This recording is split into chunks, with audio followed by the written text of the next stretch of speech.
Movie की शुरुआत में हमें एक आदमी को दिखाया जाता है जिसका नाम हैरी होता है। उसने हाल ही में एक नया घर खरीदा है, लेकिन हैरानी की बात तो यह थी कि उस आलीशान बंगले की छत से बारिश का पानी टपक रहा था। हैरी ने तुरंत इसकी तस्वीर खींची और प्रॉपर्टी एजेंट को भेज दी और उसे बुरा भला कहने लगा। इसके बाद हैरी अपनी पत्नी मारिया के रूम में जाता है। कहीं वहां पर भी तो पानी नहीं गिर रहा ना। मारिया एक फैशन डिजाइनर थी और इस समय वो यूट्यूब पर लाइव सेशन कर रही थी जिसमें वह अपने डिजाइनिंग एक्सपीरियंस को शेयर कर रही थी। हैरी ने देखा कि रूम पूरी तरह से सही है। तभी उसकी नजर कमरे के कोने में खड़ी एक मॉडलिंग डमी पर पड़ी जिसे मारिया बहुत पसंद करती थी और उसे यहाँ पर भी अपने साथ ले आई थी। इसके बाद हैरी बंगले के बाहर गया ये देखने कि कहीं बाहर भी कोई समस्या तो नहीं है ना।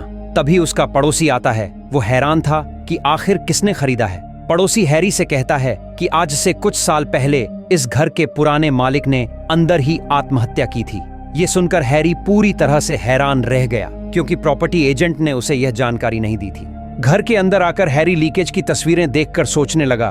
तभी उसकी नजर एक तस्वीर में पड़ी शॉटगन पर गई। घर में तो कोई हथियार नहीं था, इसलिए वह कंफ्यूज हो गया कि यह गन कहां से आई होगी। अगली सुबह वह बंगले के गार्डन में टहल रहा था। तभी उसकी नजर उसी मॉडलिंग डमी पर गई जो अजीब तरह से गार्डन में खड़ी हुई थी। पड़ोसी फिर से वहां आ गया और इस पूरे मामले को देखने लगा। हैरी को शक हुआ कि यह उसकी बहन की शरारत हो सकती है क्योंकि कुछ महीने पहले उनकी मां की एक्सीडेंट में मौत हो गई थी और उसकी बहन की दिमागी हालत सही नहीं थी। पड़ोसी ने हैरी को सलाह दी कि अपनी बहन की मानसिक स्थिति पर ध्यान दे और पास ही बनी लाइब्रेरी में जाकर इस एरिया की हिस्ट्री पढ़े। साथ ही उसने उसे लोकल ग्रुप की मीटिंग में आने का निमंत्रण भी दिया। दोपहर को हैरी लाइब्रेरी गया जहां उसे एक किताब मिलती है जिसमें इस छोटे से गांव की गहरी हिस्ट्री लिखी हुई थी। हैरी वहां से जा ही रहा था कि उसने जमीन पर फैली किताबें देखीं और वह पर एक रोती हुई लड़की को भी देखा। लड़की ने उसे चेतावनी दी कि इस जगह में ज्यादा दिलचस्पी मत लो वरना इसके खतरनाक परिणाम हो सकते हैं। हैरी ने उसकी बातों को पागलपन समझकर नजरअंदाज कर दिया और किताबें लेकर काउंटर की तरफ चला गया। लाइब्रेरियन अचानक गंभीर हो गया और वहां से चला गया। उसके बाद हैरी भी चुपचाप घर लौट आया। घर आने के बाद उसने किताबें पढ़ना शुरू किया जो 1980 की एक खुफिया कॉन्फ्रेंस से जुड़ी हुई थी। तभी अचानक डोरबेल बजती है। दरवाजे के बाहर उसकी एक स्टूडेंट खड़ी थी जो कि म्यूजिक क्लास लेने आई थी। दरअसल हैरी एक म्यूजिक टीचर था। शुरू में स्टूडेंट काफी नर्वस थी, इसलिए हैरी किचन में पानी लेने गया ताकि उसका मूड हल्का हो सके। लेकिन तभी अचानक पियानो की धुन पूरे कमरे में गूंजने लगी। ऐसा लग रहा था जैसे कोई प्रोफेशनल व्यक्ति परफॉर्म कर रहा हो। यह देखकर हैरी शॉक रह गया। पीछे मुड़कर देखा तो स्टूडेंट तो किचन के दरवाजे पर खड़ी थी। यह देखकर दोनों काफी हैरान रह गए। जब हैरी ने रूम में वापस जाके देखा तो सब कुछ शांत हो चुका था और वह देखकर इजाबेल काफी डर गई और फौरन वहां से भाग गई।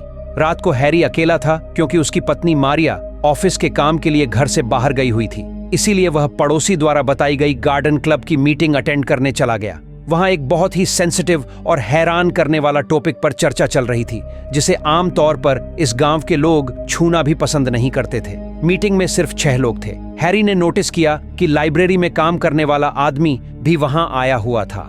लोग एक लड़की जिसका नाम हेलेन फोस्टर था उसके बारे में चर्चा कर रहे थे जिसने हाल ही में सुसाइड करने की कोशिश की थी। लाइब्रेरियन ने बताया कि यह सब 1980 में हुए एक पुराने हादसे की याद दिला रहा है। उस समय हेलन नामक की औरत ने अपनी जान ले ली थी। उसकी बेटी को स्कूल में लगातार परेशान किया जा रहा था और किसी ने उसकी मदद नहीं की। गुस्से और दुख में हेलन ने अपने घर में खुद को गोली मार ली। इसके बाद से ही इस गांव में हर साल एक रहस्यमय सुसाइड होती है। लोगों का मानना है कि यह सब हेलन की आत्मा की वजह से हो रहा है। उनका यह भी मानना था कि हेलन का घर जिसे अब कोई ढूंढ नहीं पा रहा, जब तक सच सामने नहीं आ जाता तब तक मामला थमने वाला नहीं है। मीटिंग धीरे धीरे डरावनी होती जा रही थी, इसीलिए इसे खत्म करने का फैसला किया जाता है। लेकिन जैसे ही हैरी बाहर आया उसे पास वाले पुराने चर्च से किसी औरत की हंसी सुनाई दी। घबराते हुए वह घर आया और अपनी बहन मेगन के कमरे में गया। मेगन अभी भी अपनी मां के निधन के गम से बाहर नहीं आई थी और अक्सर बुरे सपने देखती थी जिसमें उसकी मां बार बार दिखाई देती थी। जब भी ऐसा होता वह हैरी के पास आकर अपने डर के बारे में बताती थी ताकि उसका मन थोड़ा हल्का हो सके। शाम होते हैं मेगन के स्कूल का दोस्त बिली उनके घर आता है। वह बचपन से ही इस गांव में रहता था और मेगन को यहाँ की कई डरावनी कहानियों की जानकारी देता रहा था। उसने मेगन को सुसाइड की पूरी कहानी काफी विस्तार से सुनाई और रात को जब मेगन सो रही थी तब बाथरूम की लाइट अपने आप जल गई। उसने तुरंत लाइट बंद कर दी, लेकिन थोड़ी देर बाद फिर वही चीज हुई। उसे लगा जैसे स्विच खराब हो चुका है, इसलिए उसने बल्ब को उतारकर बेड साइड टेबल पर रख दिया। जैसे ही वह सोने की कोशिश करती, उसे कुछ अजीब सा महसूस होता है। वो रहस्यमय चीजें रुकने का नाम ही नहीं ले रही थी। अगली सुबह मेघन की आंख खुली और उसने देखा कि बाहर सूरज निकल चुका है। पहले उसे लगा कि यह सब बुरा सपना था, लेकिन जब उसकी नजर बेड साइड टेबल पर रखे बल्ब पर पड़ी तो उसे एहसास हुआ कि जो कुछ भी रात को हुआ वह सब कुछ सपना नहीं बल्कि हकीकत है। मेघन ने फौरन यह बात वीली को बताई। तभी उसके पास हैरी का फोन आया, जिसने उसे तुरंत घर वापस आने को कहा। जब मेघन घर पहुंची तो उसने देखा कि उसकी भाभी मारिया काफी घबराई हुई थी। कुछ समय पहले मारिया अपने डिजाइन स्टूडियो में लाइव सेशन कर रही थी। तब उसके पीछे रखी डमी मॉडल का हाथ अपने आप हिलने लगा। उसी समय उसकी बेस्ट फ्रेंड ने उसे कॉल किया। मारिया को लगा कि दोस्त ब्राइडल ड्रेस के बारे में बात करना चाहती है, इसलिए उसने वीडियो बनाकर भेजा और बताया कि ड्रेस पहले से तैयार है। लेकिन जब वह दोबारा कैमरे के सामने बैठी तो डमी मॉडल वहां से गायब थी। तभी अचानक आसपास के कमरे से तेज आवाज आने लगी। आवाज सुनकर मारिया डरने लगी और फिर धीरे धीरे उस कमरे की तरफ बढ़ने लगी। तभी उसे डमी मॉडल की सच्चाई का एहसास हुआ कि इसमें ही कुछ गड़बड़ है। हैरी ने यह सब सुनते ही बिना समय गंवाए घर आया और उन्होंने मिलकर डमी को आग लगाकर जला दिया। हैरी ने बताया कि इस बंगले का पिछला मालिक यहां सुसाइड कर चुका था, इसलिए हो सकता है कि यहां कुछ बुरी ताकत मौजूद हो। अंत में फैसला हुआ कि बंगला छोड़ दिया जाए, लेकिन मेघन को कहा गया कि वह अपनी सारी चीजें समेटकर कॉलेज हॉस्टल में शिफ्ट हो जाए। उसकी मदद करने उसके दोस्त ने भी साथ दिया। इसी दौरान दोस्त की नजर दीवार पर लटकी एक तस्वीर पर पड़ती है, जिसमें मेघन और उसकी माँ साथ में थीं। उसने मेघन को बताया कि इसमें तुम्हारी माँ बिल्कुल वैसी नहीं लग रही जैसी तुमने बताई थी। तस्वीर में उसकी माँ और उसकी मौजूदगी में बहुत अंतर था। मेघन ने कहा कि उसकी माँ कुछ महीने पहले ही एक एक्सीडेंट में गुजर चुकी थी। यह सुनकर उसका दोस्त भी हैरान रह गया।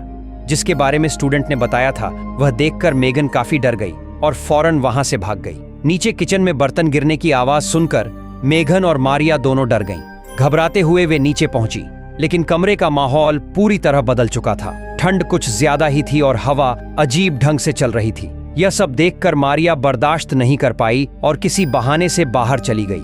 मेघन को अपने पीछे से किसी के हल्के स्वर में नाम पुकारने की आवाज सुनाई दी।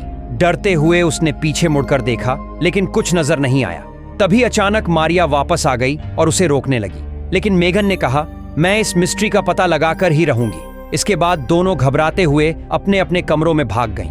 थोड़ी देर बाद मारिया के कमरे से चीखने की आवाज आई। मेघन तुरंत भागकर उसकी तरफ गई। जब उसने देखा कि दरवाजा धीरे धीरे खुल रहा है पर वहां कोई नहीं था, इसलिए मारिया बुरी तरह डर और शोक में थी। वह रोते हुए मेघन के कमरे में आई।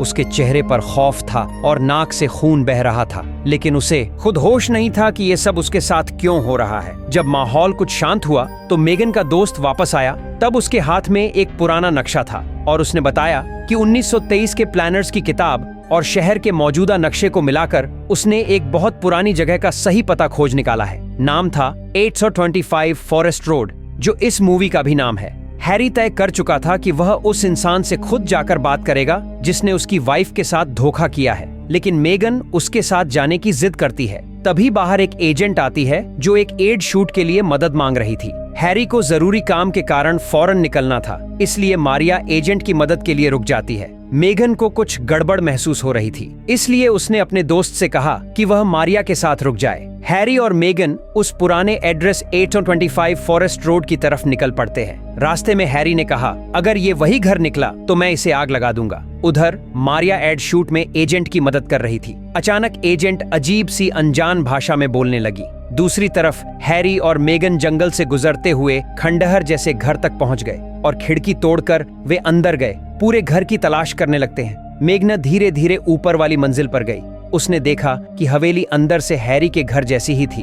तभी किसी की परछाई उसके पीछे से गुजरती है। इसी समय मारिया, जो घर पर थी, अचानक 1980 के पुराने वाक्यों की बातें करने लगती है। उसने कहा, मेरी बेटी को स्कूल में बुरी तरह तंग किया गया था। उसने कई बार मदद मांगी, लेकिन किसी ने हाथ नहीं बढ़ाया। असल में वह औरत जो सुसाइड कर चुकी थी, यानी हेलन, पूरी तरह मारिया की बॉडी में समा चुकी थी। दूसरी तरफ जमीन के नीचे एक लकड़ी का बॉक्स मिलत है जिसमें बहुत सारे लेटर्स थे। ये खत स्कूल को लिखे गए थे और एक ही औरत द्वारा लिखे गए थे। मेगन को एहसास हुआ कि पहले वाले घर का एड्रेस और इस घर का एड्रेस यानी 825 फॉरेस्ट रोड एक ही जगह है। यही वजह है कि आत्मा इस घर में आती थी। हैरी डरते हुए ऊपर जाकर मेगन को लेने गया, लेकिन वह एक जगह चुपचाप खड़ी हुई थी। मेगन के दोस्त को भी यकीन हो गया कि मारिया में कुछ अजीब हो रहा है। उसने जानबूझकर मारिया से उसकी बेटी का नाम पूछा। अचानक मारिया जोर से चीखी और पागलों की तरह हंसने लगी। थोड़ी देर बाद सब कुछ शांत हो गया, लेकिन मेगन की आंखें हैरानी से खुल गईं। एक अदृश्य हाथ ने उसके कंधों को मजबूती से पकड़ लिया। हैरी ने यह देखा और भागकर उसकी तरफ बढ़ने लगा। उसने जल्दी से मेगन को बचाने की कोशिश की, लेकिन अचानक किसी अदृश्य ताकत ने दोनों को अंदर खींच लिया। यह हमें पता चला कि हेलन की आत्मा मेगन और हैरी को भी अपना शिकार बना रही थी। वह टाउन के लोगों से बदला लेना चाहती थी, क्योंकि उस समय किसी ने उसकी मदद नहीं की थी, चाहे कोई बेकसूर ही क्यों न हो। जो कोई भी इस टाउन में आता है उसकी मौत भी निश्चित होती है। हेलन सबके साथ अलग अलग तरीकों से खेलकर उनकी जान लेती है। यह सिलसिला तब तक चलता रहेगा जब तक उसकी मिस्ट्री सोल्व नहीं हो जाती और उसकी आत्मा को शांति नहीं मिलती। इसी भयानक एंडिंग के साथ यह फिल्म खत्म हो जाती है।